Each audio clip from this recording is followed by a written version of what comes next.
इस सेशन में हम निटेड फैब्रिक्स के बारे में जानकारी प्राप्त करेंगे। अभी तक हमने निटिंग की प्रक्रिया, किस तरीके से उन्हें बनाया जाता है, क्या उपकरण यूज़ किए जाते हैं, उनको पढ़ा है। अब जो कपड़ा बना है उसमें किस किस किस्म का कपड़ा बनता है, इस सेशन में हम उसकी जानकारी लेंगे। जिस प्रकार कपड़े को बनाया जाता है वो कपड़े की विशेषता को प्रभावित करता है। निटिंग दो प्रकार की होती है, वॉर्प और वेफ्ट। ये हम लोग पढ़ चुके हैं। संक्षिप्त में उसकी विभिन्नताओं को हम समझेंगे। वॉर्प में जो फंदा बनता है वो लंबाई में बनता है, वेफ्ट में चौड़ाई में बनता है। वॉर्प निटिंग में धागा वर्टिकली जाता है, वेफ्ट में हॉरिजॉन्टली जाता है। वॉर्प में इलास्टिसिटी लेंथ में होती है, वेफ्ट में चौड़ाई में होती है। वॉर्प निटिंग वाले कपड़े कम इलास्टिक होते हैं, वेफ्ट निटिंग वाले कपड़े ज़्यादा इलास्टिक के होते हैं। यार्न्स जो हैं वॉर्प में वो एक बीम से आती हैं और वेफ्ट में वो एक कोन से आती हैं। वॉर्प में बीम से इसलिए आती हैं क्योंकि हर एक फंदे को एक अलग धागा चाहिए होता है, और वेफ्ट में कई सारे फंदे एक ही धागे से निट हो जाते हैं। वॉर्प में एक यार्न हर एक नीडल के लिए चाहिए होता है, और वेफ्ट में कई सारी नीडल्स एक ही यार्न से धागा ले लेती हैं।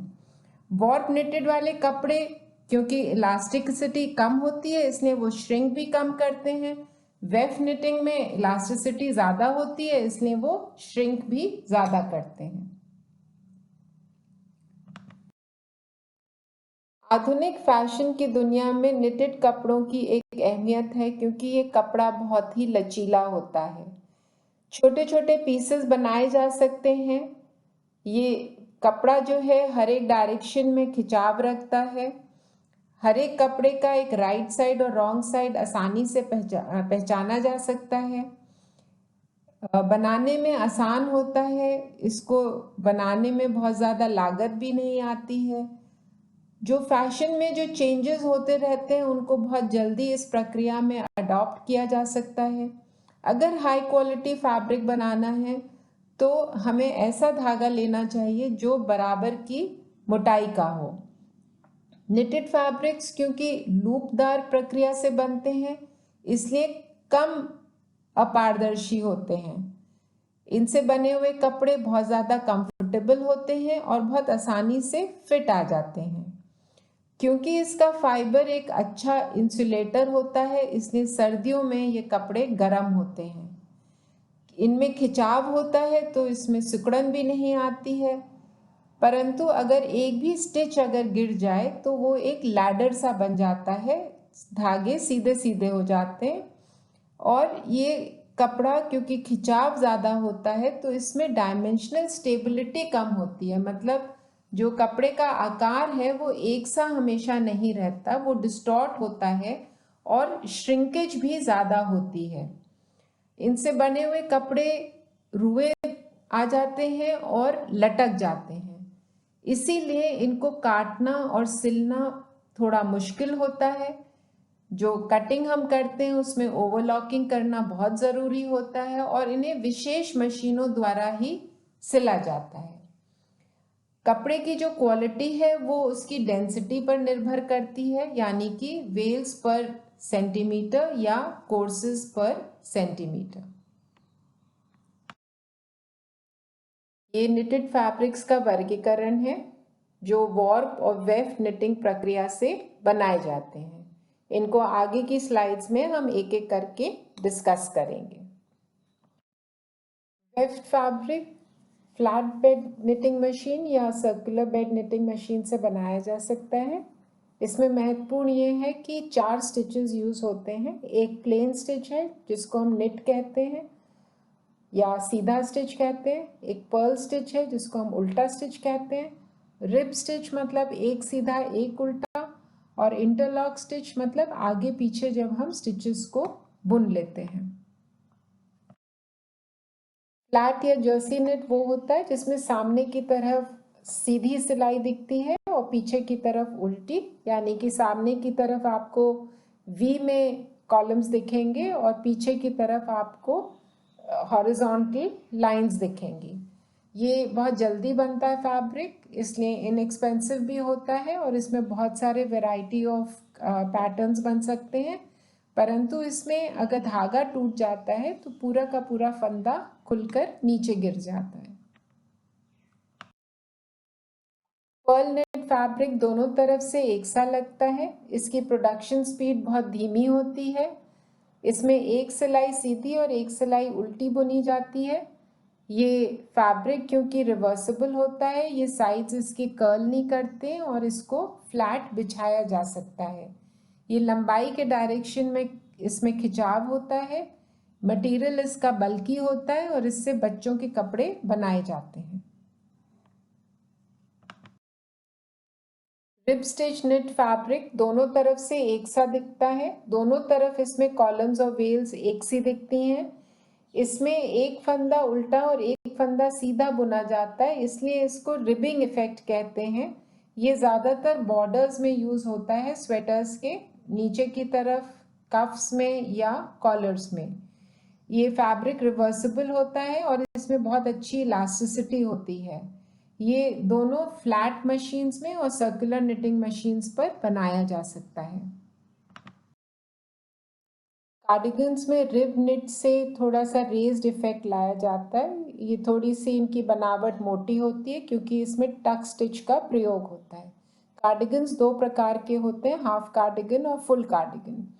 हाफ कार्डिगन में जो मशीनें यूज़ होती हैं वो डबल नीडल बेड्स की होती हैं, जिनमें सामने की तरफ की नीडल्स को पहले निट कर लिया जाता है दोनों बेड्स की, और फिर पीछे की नीडल को टक स्टिच दूसरे साइड से किया जाता है। टक स्टिच के वजह से इसकी जो स्ट्रेचेबिलिटी है वो चौड़ाई में कम हो जाती है। ये फैब्रिक्स रिवर्सिबल नहीं होते हैं और ज़्यादातर थोड़े से रफ होते हैं। इनका प्रयोग पुलोवर्स और स्वेटर्स बनाने में किया जाता है। फुल कार्डिगन में पहले सिलाई को निट किया जाता है, फिर दूसरी सिलाई को टक किया जाता है, फिर जब तीसरी सिलाई बुनी जाती है तो उसको टक किया जाता है और फिर फोर्थ सिलाई को निट किया जाता है। ऐसे करने से दोनों तरफ से फैब्रिक एक सा लगता है।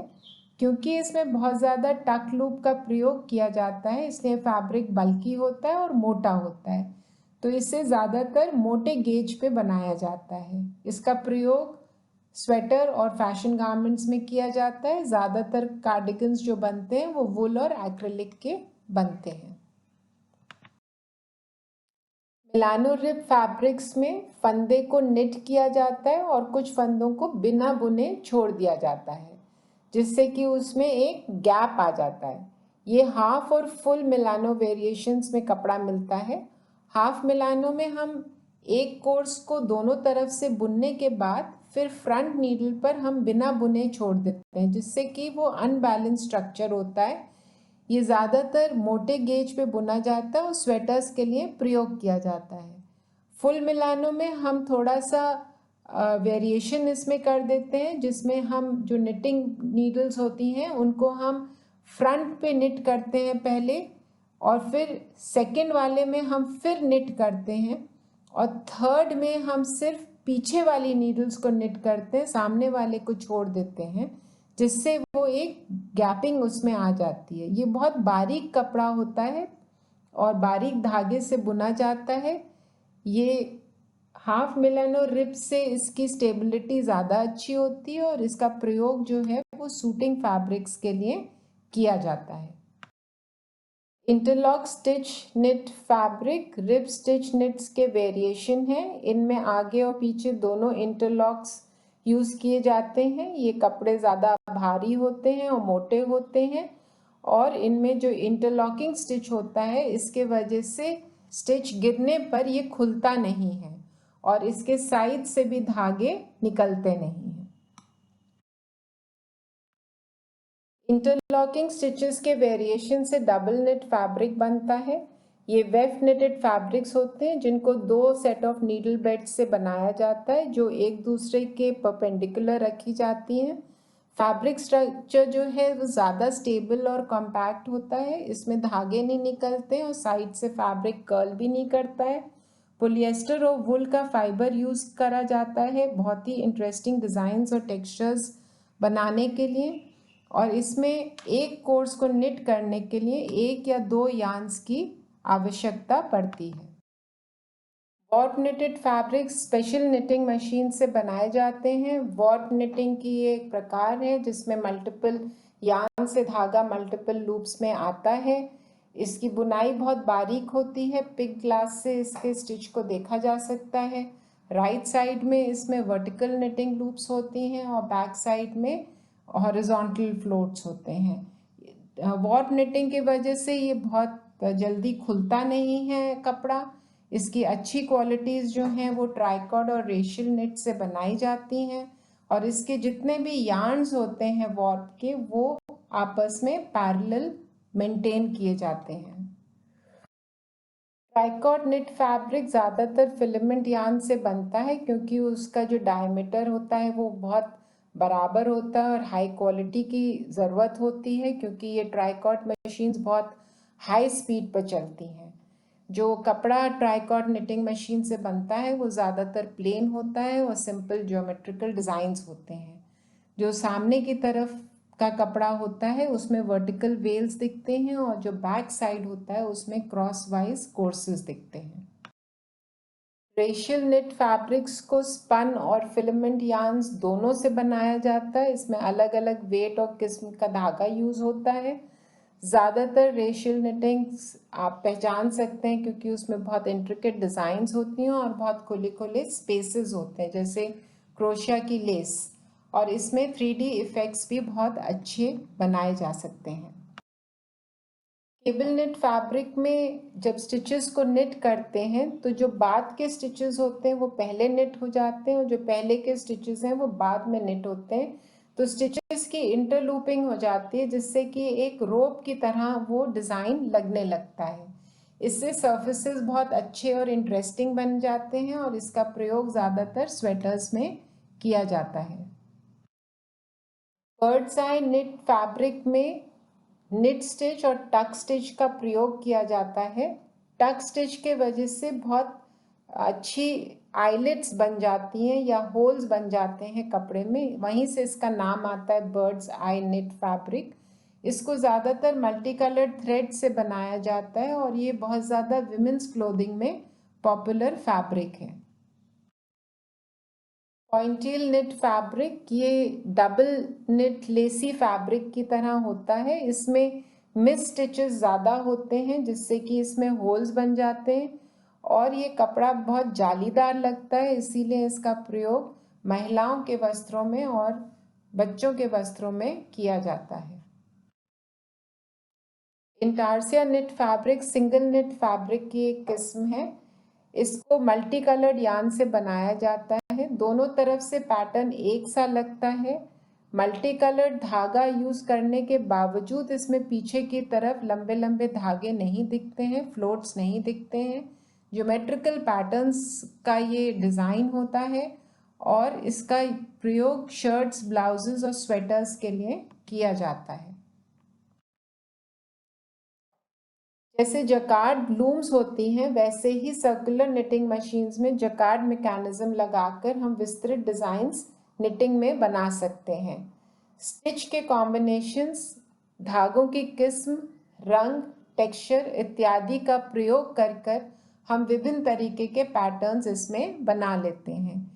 एक ही कोर्स में अलग अलग रंग के धागे अलग अलग लूप्स में यूज़ किए जाते हैं।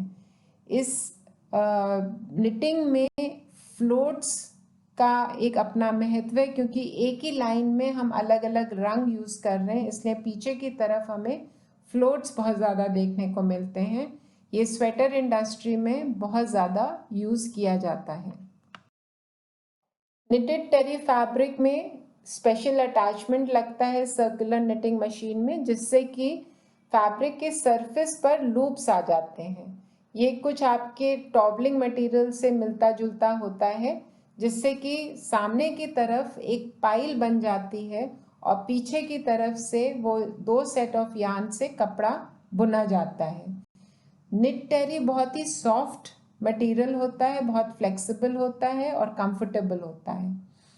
ये बहुत फर्म नहीं होता है और बहुत ड्यूरेबल नहीं होता है अगर इसकी तुलना हम वोवन टेरी से करें, क्योंकि ये सॉफ्ट होता है और इसमें पानी सोखने की ज़्यादा क्षमता होती है, इसलिए इसका प्रयोग टॉवल्स और बाथरोब्स इत्यादि के लिए किया जाता है। फ्रेंच टेरी फैब्रिक का एक वेरिएशन है जिसमें वेफ्ट की तरफ से एक धागा लगाया जाता है।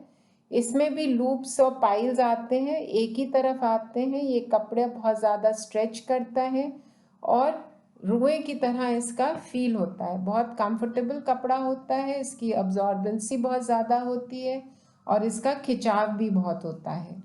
बच्चों के लिए, स्पोर्ट्स वेयर के लिए इसका ज़्यादा प्रयोग किया जाता है।